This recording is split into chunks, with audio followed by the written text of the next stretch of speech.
अस्सलाम वालेकुम। कल ही हमने आपको बताए थे कि लाइनों का इस्तेमाल करके ही हमको आगे बढ़ना है। आपके सामने ये दो लाइनें दिख रही है। ये स्ट्रेट लाइन जो है इसे हम लाइन नंबर 1 नाम देंगे, और जो आपको ये आड़ी लाइन दिख रही है उसे लाइन नंबर 2 नाम देंगे। अब ये दो लाइनें हो गई, ये लाइन नंबर 1 और ये लाइन नंबर 2, और उसी के साथ में और ये लाइन नंबर 3 आ गई। और जब ये लाइन आएगी तो इसे हम लाइन नंबर 4 नाम देंगे। ये 4 लाइनों का इस्तेमाल करके हमको आगे बढ़ना है। अब इन लाइनों को लिखना किस तरह से है ये बताती हूँ। देखिए, अभी इन चारों लाइनों का इस्तेमाल करके हमको इस तरफ किस तरह से लिखना है वो देखेंगे। सबसे पहले लाइन नंबर 1 की प्रैक्टिस आपको करनी है। ये आपके नोटबुक के सफ़ा है ये समझो, और ये लाइन से आपके नोटबुक के, आपको इसकी प्रैक्टिस किस तरह करनी है। दो लाइन के बीच में ऊपर से थोड़ी जगह छोड़ के नीचे की तरफ और नीचे से भी थोड़ी जगह छोड़ के हमको ख़त्म करनी है। ये लाइन नंबर 1 है।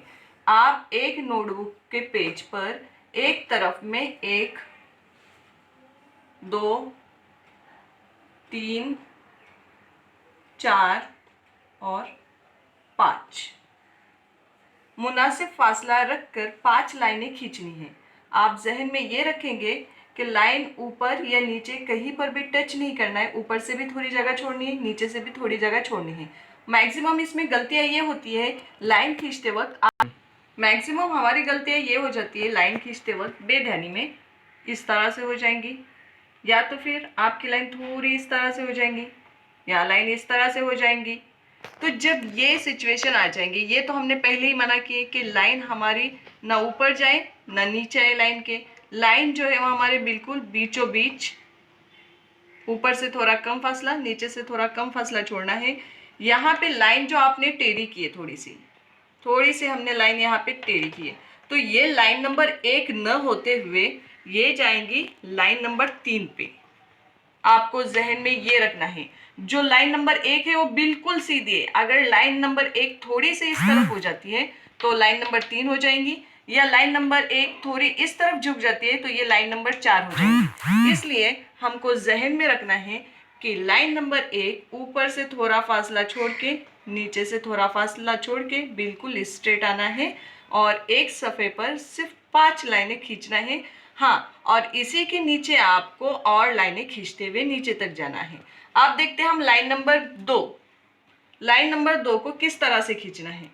तो देखिए, लाइन नंबर 2 जो है हमारे नोटबुक का ये सफ़ा पूरा, इसका ये 100% हिस्सा है।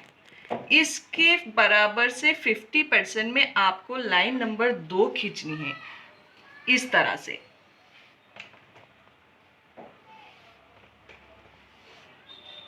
ये है हमारी लाइन नंबर 2।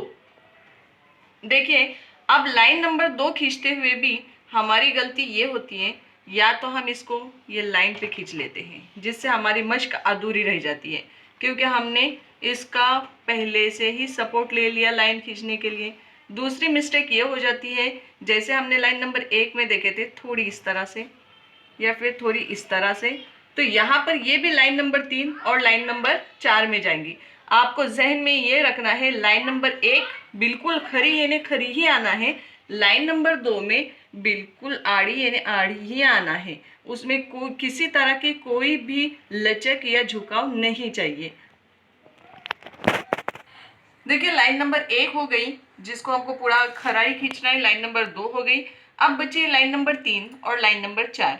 चलो अब देखते हैं लाइन नंबर 3 और 4 को किस तरह से लिखना है। मैंने आपको पहले भी बता चुकी हूँ कि नोटबुक के पेज का ये जो 2 लकीरों के बीच का जो जितनी जगह है इसे हमने 100% समझा है, तो लाइन नंबर 3 और लाइन नंबर 4 ये पूरे 100% में आनी है। सिर्फ बात इतनी जहन में रखनी है कि जैसे कि हमने लाइन नंबर 1 खींचे थे, ऊपर से थोड़ी जगह छोड़ के, नीचे से थोड़ी जगह छोड़ के, वही यहाँ पर उसूल इस्तेमाल करेंगे। देखिए, ऊपर से थोड़ी जगह छोड़ के, नीचे से थोड़ी जगह छोड़ के लाइन नंबर 3 आ गई।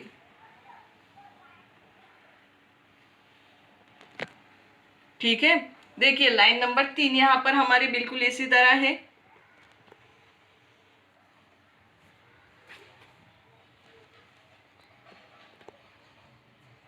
अब लाइन नंबर 4 की तरफ देखते हैं हम। लाइन नंबर 4 जो है, जिस तरह से बच्चों आपने यहाँ पे लाइंस खींचे हैं, बिल्कुल वही उसूलों का इस्तेमाल करके हमको लाइन नंबर 4 खींचनी है। ऊपर से थोड़ी जगह छोड़ के, नीचे से थोड़ी जगह छोड़ के लाइन नंबर हम 4 खींचेंगे। लाइन नंबर 3 और लाइन नंबर 4 बहुत ही इजी है, ये आप बिल्कुल एक दिन में आसानी से सीख सकते हैं। मगर लाइन नंबर 1 के लिए आपको बहुत ज़्यादा मश्क की ज़रूरत पड़ेगी और लाइन नंबर 2 को भी बहुत ज़्यादा मश्क करने की ज़रूरत है। अगर लाइन नंबर 2 ज़रा सी भी हिलती है तो या तो लाइन नंबर 3 हो जाएंगी या तो लाइन नंबर 4 हो जाएंगी। और यही बात जहन में रखना है कि लाइन नंबर 2 भी अगर ज़रा सी भी ऊपर नीचे किसी भी सिरे पर हिलती है तो वो भी लाइन नंबर 1, लाइन नंबर 3 या लाइन नंबर 4 में दाखिल होंगी। तो लाइन्स को हमको आज बहुत ज़्यादा प्रैक्टिस करनी है, बहुत ज़्यादा वक्त देना है। अच्छा, ये वक्त कब देना है? वो वक्त दो जब आप बिल्कुल फ्री हो जाएंगे, जब आपके पास फुर्सत के लम्हात होंगे, आप शौक से ये काम कीजिए। लाइन नंबर 1 खींचिए एक पेज पे, पूरा पेज भरने के बाद लाइन नंबर 2 खींचिए, फिर अलग से एक पेज पे लाइन नंबर 3 और लाइन नंबर 4 खींचिए। इतना काम आज करना है हमें। इन लकीरों की मदद से हमको हुर्फ किस तरह से लिखने हैं वो हम अगले वीडियोस में देखेंगे। हो सकता है हम बहुत कोशिश करेंगे कि जल्द अज जल्द आपको पूरे उसूल समझाए जाए और लिखाए जाए।